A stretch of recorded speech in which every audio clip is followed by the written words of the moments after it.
Okay, so time has passed. I will get over it with the same with the same amount of time. I hear you. I hear you. Um, Let me put these comments up on board, and thank you for tuning in, and thank you for the interaction in the comments. Um, it's funny too because I, and here's where I'm growing, I'm maturing, I'm accepting, I'm I'm protecting myself or guarding myself from a lot of the external criticism because at the end of the day, like, you're not going to please everybody.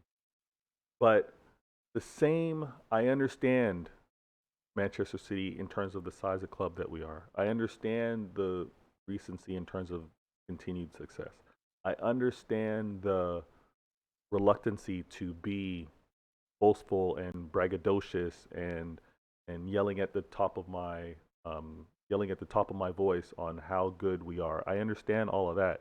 It's just funny on how fans within our club have the criticism for how I am projecting myself as a fan. Where I Okay, where what you need to say to them, Vader, then is two of our most popular songs that we sing on a regular basis. City's going down with $1 billion in the bank.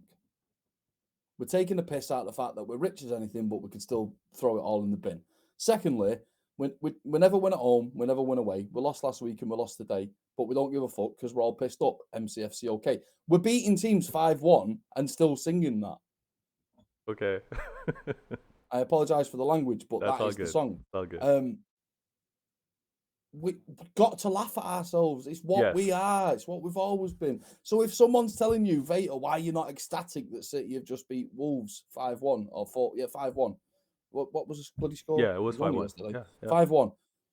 The reason that you're not ecstatic and the reason that you're not jumping up from the roof and everything, and I'm not jumping up from the roof or anything, we witnessed Kevin De Bruyne score 4 incredible goals and Sterling score an incredible goal, even though Sterling got 8 because Sterling always gets 8, which is ridiculous. Yeah. But realistically, from the outside world looking in, of course City were going to go to Wolves and batter them.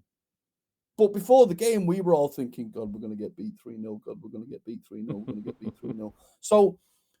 So when the game's over and we've won 5-1, Vator, perhaps we're not jumping from the rooftops because we've got to bring ourselves from we're going to get beat 3-0 to we've won 5-1.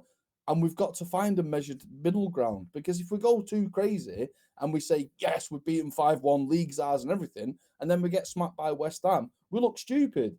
Yeah. Yeah. You're absolutely right. It's and again, I, there's gonna be I think continued education and continued learning that rival fans are just gonna have to accept. They think that all clubs and all fan bases are equal. I know for a fact we are unique.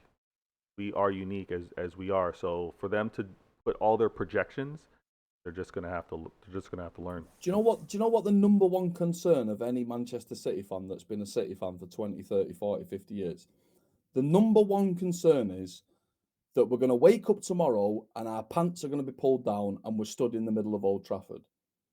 It's all a dream. It's all an illusion. It's not real. Sheikh Mansour's not real. Kevin De Bruyne's not real. Raheem Sterling's not real. Sergio Aguero wasn't real. I mean, I'm even seeing conspiracies at the minute, by the way, saying that Sergio Aguero moment in 2012 was staged. It was rigged. Put your tinfoil hat on. All the rest of it. City fans of a certain age are all dreading that day when they wake up and get told that was a night. You know, you slept for 10 hours, John. You know, what was your dream all about? Oh, I dreamt that City were a big club. You know, Yeah, we're all sat on the edge of our seat waiting for the rug to be pulled out from under us, mate. I hear that. So we cannot afford ourselves to get that excited over something that we all believe isn't real. We've not bought into it as a reality yet. We're still dreaming. We're still dreaming that it's all going to get torn away from us. Maybe our mentality will change in 20, 30, 40 years. But if our mentality does change too much, we are in danger of losing our soul.